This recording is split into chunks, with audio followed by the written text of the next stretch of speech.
Hello dear viewer, welcome to semester two में जीनी आप लोगों के लिए एक न्यू कहानी लेके आई हूँ। नौ कहानी हाई वो सुर्खियों की।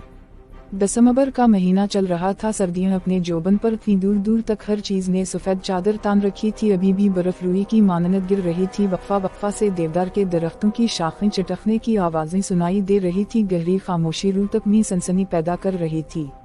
मट्टी का कुशादा कमरा जिसके बीचों बीच जलती लकड़ियों का इल्ला दहक रहा था और इसके इर्द गिर्द हम सब दादी को घेरे में लिए बैठे थे।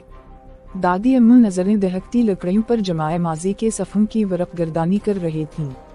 कुछ देर बाद गला खनकारते हुए गोया हुई, ये इस वक्त का वाकया है जब पानी की किल्लत के बाइस मी और सनोबर आपा सहरी के वक्त पानी भरने जाते थे। सनोबर आपा मुझसे उम्र में काफ़ी बड़ी थीं। सनोबर आपा कभी अजान से पहले और कभी अजान के फौरन बाद पानी भरने के बर्तन लिए आती और हमारे घर की दीवार पर बर्तन से ज़रबें लगाती। चूँकि मेरा बिस्तर दीवार के साथ होता इसलिए मैं फौरन उठ जाती, अपने बर्तन उठाती और बाहर आ जाती।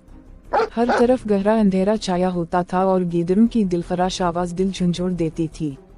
दिल में ढेरों खौफ लिए हम सहज सहज कर कदम बढ़ाए जाते थे। घर तो चूंकि इस जमाना में एक का दुका ही मौजूद होते थे और हमें पानी लाने के लिए तवील मुसाफत तय करनी पड़ती थी। झाड़ियों में थोड़ी सी हिलचल होती तो हमारा दिल उछल के हलका में आन पहुंचता। सनोबर आपा काफी मजबूत आसाब की मालिक थी, जबकि मैं काफी डरपोक वाक़या हुई थी। पानी लाना मेरी मजबूरी थी क्योंकि घर में एक बूढ़ी सास थी और 3 बच्चे, मेरी एक बेटी और 2 बेटे। शौहर तो रोजी रोटी कमाने के सिलसिले में बाहर निकलते तो महीनों बाद ही वापस लौटते थे। आगे आगे सनोबर आपा होती थी जबकि पीछे मैं होती थी और कभी कभार तो मुझे वाज़े महसूस होता था कि मेरे पीछे कोई और भी चलता आ रहा है। अपने पीछे उठाए जाने वाले कदमों की आवाज़ में बखूबी सुनती थी, लेकिन मुझे सनोबर आपा हमेशा नसीहत करती थी कि कभी किसी चीज़ के पीछे न जाना, चाहे तुम कुछ भी देख लो, और कभी पीछे मुड़कर नहीं देखना, चाहे तुम्हें कुछ भी सुनाई दे रहा हो। मैंने इनकी बात को दिल पर नक्श कर दिया। मैं अपने पीछे कदमों की चाप सुनकर जोर से आंखें बंद कर लेती और दिल में आयत अलकरसी का वरद शुरू कर देती। लेकिन जब तवील सफर तय करने के बाद बैठने को जी चाहता तो यूं महसूस होता जैसे बिल्कुल साथ कोई बैठा है। गर्दन घुमाकर इधर उधर देखने पर सिवाय अंधेरे के कुछ दिखाई ना देता। हमारा रोज का आना जाना था। एक रोज मुझे आवाज आई कि दीवार पर ज़रबें मारी जा रही है। मैं उठी, अपने बर्तन उठाए, लेकिन गहरा अंधेरा देखकर ठिठक गई। मुझे यूं महसूस हो रहा था जैसे आधी रात का वक्त हो। मैं बाहर गई तो देखा सनोबर आपा का दूर दूर तक कोई नाम व निशान नहीं था। मैंने ये समझकर कदम रास्ते पर डाल दिया कि वो ज्यादा दूर नहीं होंगी और मैं इन तक पहुंच जाऊंगी। गीदड़ों की आवाजें पल भर को मेरे कदम साकत कर देती थी। मैंने भागना शुरू कर दिया, लेकिन मैं इन तक नहीं पहुंच सकी। बिगड़े तनफस के साथ मैंने मुसाफत तय की और जाए वक़ुआ पहुंचकर मेरे अंदर तक सनसनी दौड़ गई। सनोबर आपा वहाँ मौजूद नहीं थी। मैं थोड़ा ऊपर खड़ी थी और नीचे देखा जहाँ पानी का कुनवन था। ऐसा महसूस हो रहा था कि कोई पानी के डोल एक के बाद दीगर अपने ऊपर बहा रहा हो। मैंने नीचे जाना जरूरी न समझा और पानी का डोल उल्टा कर इस पर बैठ गई, लेकिन थोड़ी देर बैठने के बाद भी पानी की आवाज़ बदस्तूर आ रही थी। मुझे अजीब व गरीब ख्यालात आ रहे थे और पानी की आवाज़ से अजीब सा खौफ महसूस हो रहा था।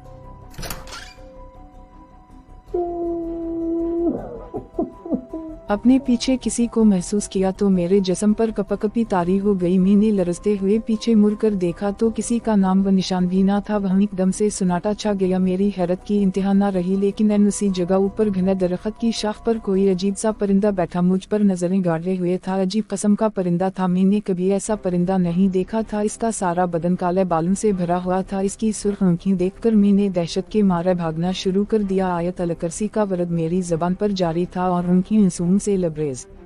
मैंने 1 मिनट के लिए भी रास्ता में रुकना मुनासिब नहीं समझा और अपने घर के पास पहुंचकर दरवाजा की तरफ हाथ बढ़ाया ही था कि उसी वक्त सनोबर आपा अपने घर का दरवाजा खोलकर बाहर निकल आए। इनके पास डॉल भी थे और मैं दरवाजा का पट खोलना चाह रही थी, लेकिन अपना तवाज़ुन बरकरार न रख सकी और बेहोश हो गई। आंखा खली तो देखा इर्द गिर्द सब जुमा थे। सनोबर आपा के घर के सब अफराद भी बैठे थे। मैंने पानी के लिए आवाज़ दी तो सब लपक आए। थोड़ी तबीयत बहाल होने पर मालूम हुआ कि आज चौथा रोज था और मैं मुसलसल बेहोशी की हालत में थी। मैंने इस रोज का वाकया सबके गोश गुजार किया तो सनोबर आपा माथा पीट के रह गईं और बोली, जैसा तुम कह रही हो ये दरअसत है तो हम इसको मुजिजा ही समझें कि तुम जिंदा सलामत लौट आई हो। मैंने रब का शुक्र अदा किया। आज भी बदन पर सनसनी तारी हो जाती है जब कभी इस पानी की आवाज़ और इस अजीब व गरीब परिंदे का बालों भरा जिस्म आँखों के सामने आ जाए। 2 किसी लागी आपको खानी अच्छी लागी 2 लाइक जरूर करना। मिलते हैं नेक्स्ट वीडियो में, तब तक टेक केयर।